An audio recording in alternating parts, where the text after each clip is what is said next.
Hoje nós vivemos em um país diferente, um Brasil diferente do que era antes. Hoje, se eu te perguntar quem são os 11 jogadores da seleção brasileira, talvez você não está nem aí para isso.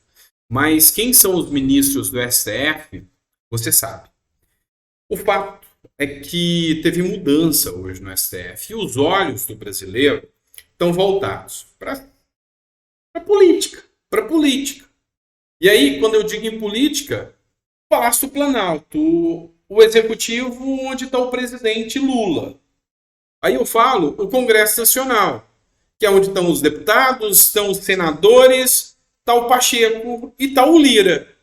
E para o STF, que o presidente, ou o próximo presidente, falou que a Corte Suprema deixou de ser uma corte técnica para atuar como uma corte política. Então, são os 3 órgãos políticos do Brasil. A fala não é minha, a fala é do próprio ministro Barroso.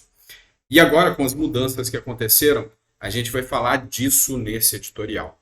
Bora começar?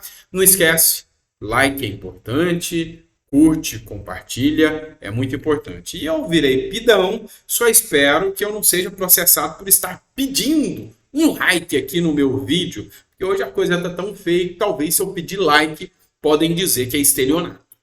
É o Brasil. Mas enfim, bora começar com notícia e finge que eu não te pedi nada e doa o like aí para mim. Bora começar, vem comigo. Matéria do Conexão Política, lembrando a vocês que eu sempre vou citar as fontes, até para não ser preso. Esse é o meu papel aqui, tá? Conexão Política. Ministro Barroso é eleito presidente do Supremo Tribunal Federal. É o seguinte, o ministro Barroso já estava previsto. Tem uma eleição? Tem. Do Supremo? Tem. Mas essas eleições são meio que em sistema de rodízio. Ó, foi fulano agora, a gente vai agora fazer um rodízio. Afinal, os ministros são vitalícios. Até que se caia os dentes, eles estão lá. É para a vida toda. Inteirou 75 anos, aí sim tem que sair compulsoriamente. Tanto é que já existe aí uma tal PEC da Bengala, durante o período de Bolsonaro, que queriam cair para 70, aí alguns sairiam e Bolsonaro teria indicado mais ministros ao Supremo Tribunal Federal. Não deu certo, não vigorou, faltou competência, não conseguiram aprovar essa PEC da Bengala, como era conhecida lá no Congresso Nacional. Mas enfim, a gente vai falar um pouco mais sobre isso.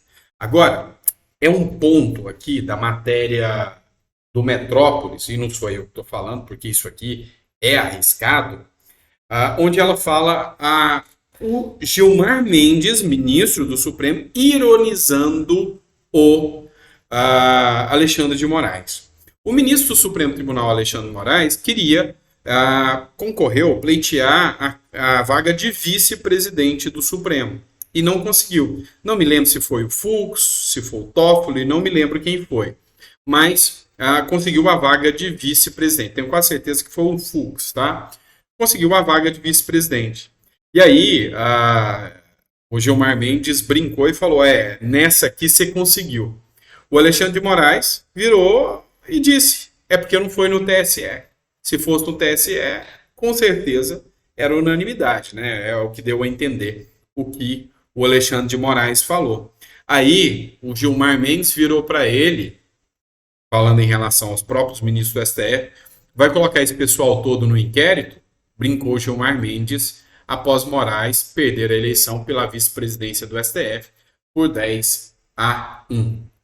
Ok, pessoal, a candidatura do ministro é apenas uma formalidade, porque a sucessão, como eu disse para vocês, vai andando, né? Eles mesmos escolhem.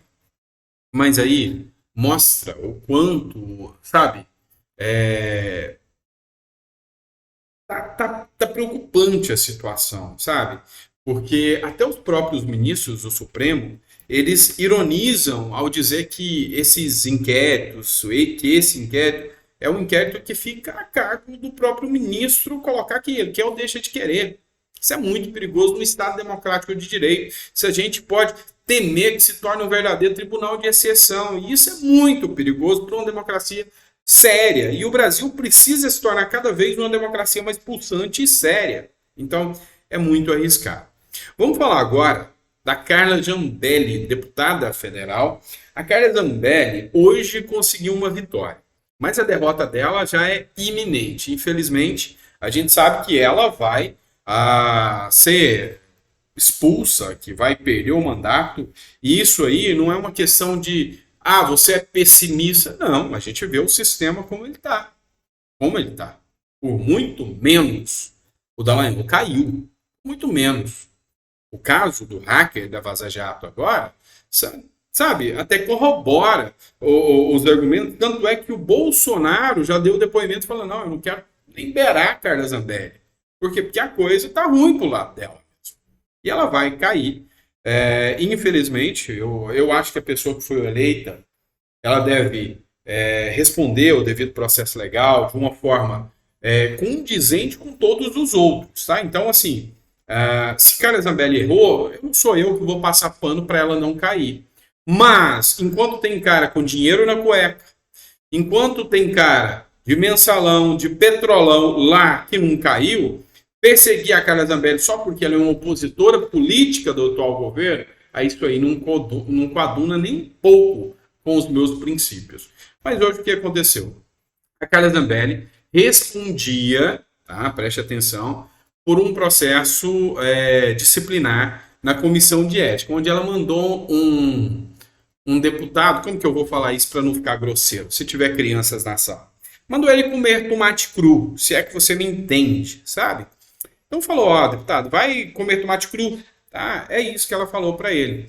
E aí, o relator tinha a intenção de dar continuidade a esse processo e ela poderia perder já o mandato aqui. Mas olha só, o relator voltou atrás e desistiu de continuar com esse processo e ela continua com o mandato, tá?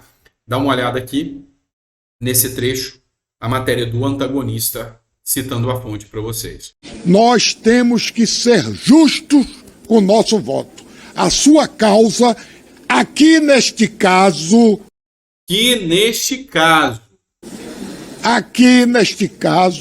repetiu, aqui neste caso, está pela inadmissibilidade. Queria então só pedir aos meus pares que, por favor, acompanhem o relator. Como eu disse na reunião passada, eu acho também, concordo com o meu amigo Luciano Vieira, que a gente tem que acalmar os ânimos, presidente, nessa casa. Acho que esse ano a gente começou, todos nós, com os ânimos muito exaltados. Eu admito que eu comecei também com ânimo exaltado, mas hoje já vejo de uma outra maneira. Acho que a gente pode fazer um embate de ideias sem atacar pessoas, inclusive é o que meu padrinho, Dr. Ives Gandra Martins, sempre fala.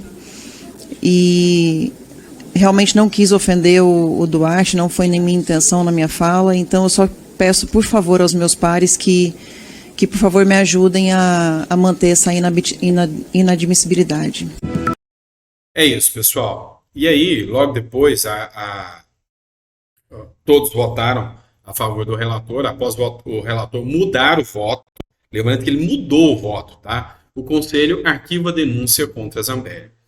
Olha, sinceramente, eu não vejo isso, eu vejo como um fôlego da Zambelli, mas eu não vejo como uma vitória dela, até porque, no final das contas, a gente sabe que isso foi uma estratégia. Vamos deixar mais para frente, é muito frágil derrubar a Zambelli pela fala, vai tomate cru, porque tem muito deputado que cai nessa mesma. Então, eles vão abrir um precedente.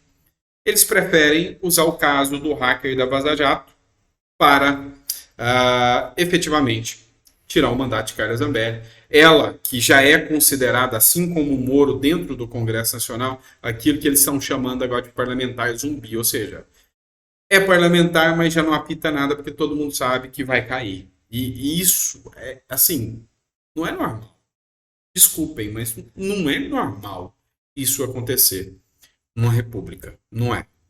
Vamos lá, pessoal. Eu estou fazendo a cobertura completa da CPMI do dia 8 de janeiro e só para deixar claro para vocês, hoje muitas pessoas queriam que eu desse posicionamento. O que aconteceu na CPMI foi cancelada, tá, pessoal? Mas só por essa semana, tá? Foi essa semana teve o cancelamento das reuniões da CPMI, foi a pedido do deputado Arthur Maia, foi a partir do pedido do Arthur Maia, que teve o cancelamento essa semana, mas ela será retomada, tá? É bem provável que será retomada já a partir de terça-feira. E a gente traz aqui a análise do conteúdo para vocês, tá bom? Vamos lá. Eu trouxe muitas matérias do antagonista. Não sei se vocês repararam nisso. Eu queria que vocês prestassem atenção. Por quê?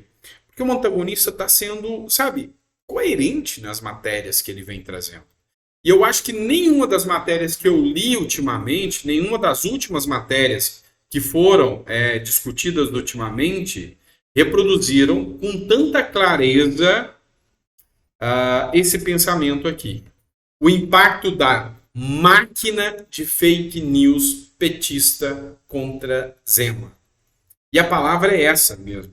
É uma verdadeira máquina de fake news que ataca, que atinge, que parte para cima dos seus adversários como se não houvesse amanhã. E aí, todo mundo silente. Vamos calar, gente. Porque é pela democracia. Ninguém confia mais nisso. Ninguém acredita mais nessa narrativa de que a fake news pode ser feita pela democracia. Isso não está mais convencendo. Quer um exemplo? Saíram algumas matérias dizendo que o deputado Nicolas Ferreira agiu com homofobia contra a Nízia, que é a ministra da Saúde. E aí, eu vou postar esse trecho e eu queria que vocês assistissem comigo esse trecho da fala do Nicolas Ferreira. E aí, é vocês que vão dar o seu depoimento aqui, se vocês concordam ou não.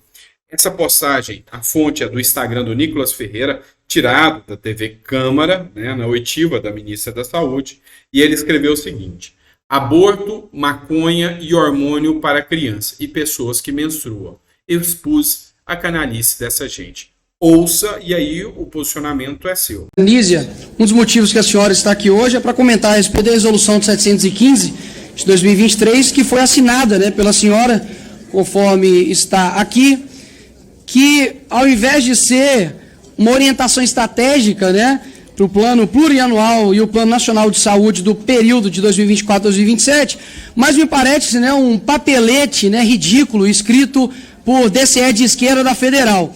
Isso, por que eu digo isso? No ponto aqui 44, você tem, ao invés, né, do Conselho Nacional de Saúde estar preocupado aí com a estrutura de hospital, com pessoas morrendo, né, nas filas de hospitais, precisando de insumo, está preocupado com redução da idade de início de hormonização para 14 anos. Pode ser receber ali hormonização para ou virar um homem ou virar mulher, ter ali mais progesterona ou ter mais testosterona. E eu gostaria de perguntar, né, para a Nízia, né, por mais que ela não tenha nenhuma formação em medicina, mas tem aqui, né, um doutorado de sociologia, creio que seja uma pessoa inteligente, se ela, né, se essa resolução que foi assinada aqui pela senhora, se de fato, o que eu falei que ela é inteligente? Você quer que eu fale o contrário? Da ministra, né, se ela acredita que essa criança de 14 anos ela tem condição e se ela pode fazer isso com ou sem o consentimento dos pais. E houve um homem que esteve aqui um dia dizendo exatamente isso. O nome aqui é hoje que dá pavor em todos vocês, aí chama Jair Messias Bolsonaro, que deixou bem claro, que falou, olha, vocês querem sexualizar as criancinhas, exatamente o que está acontecendo aqui, através do Conselho Nacional de Saúde, que foi assinado pela senhora. No ponto aqui 45 diz, olha isso aqui, que bizarro. Garantir os direitos sexuais e os direitos reprodutivos das mulheres, meninas e as pessoas que podem gestar. Você já viu algum homem ter condição de gestar ou a senhora acredita que o homem tem essa capacidade, ministra? Tendo por base a justiça reprodutiva e atenção à saúde, segundo os princípios do SUS, considerando, presta atenção, os direitos das pessoas que menstruam. Vocês querem reduzir simplesmente a mulher, né? A pessoa que menstrua. Porque senão isso ataca quem se sente ali mulher e fala também que tem a condição de menstruar. Eu te pergunto, se o homem aí também tem condição de menstruar. E por fim a senhora disse aí que, né, o teu ministério, que você vai se adequar às questões que já estão previstas em lei de legalização do aborto, mas a senhora assinou uma resolução que diz que para poder combater as desigualdades estruturais, a solução seria como? Legalização do aborto e a legalização da maconha do Brasil. Agora pode colocar os seus 66 acompanhantes para poder te aplaudir depois que a senhora terminar de falar. Obrigado. Com a palavra, ministra. Bom, eu nem vou comentar sobre bizarrices, porque aí eu acho que eu quero. Ó, os 66 acompanhantes da senhora aí, parabéns. Questão de ordem. Não comenta mais assim. Presidente, questão de ordem. A senhora foi completamente desobedecida. Senhora presidente, questão de ordem. Questão de ordem. Presidente Bia. Senhora presidente. Presidente Bia. Tá pedindo pra eu pegar a tarja preta pra fazer psiquiatra. Esse é o pessoal que te apoia aqui, ministra. Qualquer pessoa presente aqui que não seja deputada, aplaudir, vaiar, assobiar, fizer qualquer manifestação imprópria para o recinto, será solicitada a se retirar. Com relação à Conferência Nacional, a 17ª Conferência Nacional de Saúde, a homologação, desde a minha apresentação já esclareci. A homologação, ela existe. Como uma praxe em todos os momentos, que as Conferências Nacionais de Saúde são instâncias reconhecidas na lei do Sistema Único de Saúde. E a nossa homologação, como eu já expliquei, é a homologação que é o reconhecimento à importância das deliberações.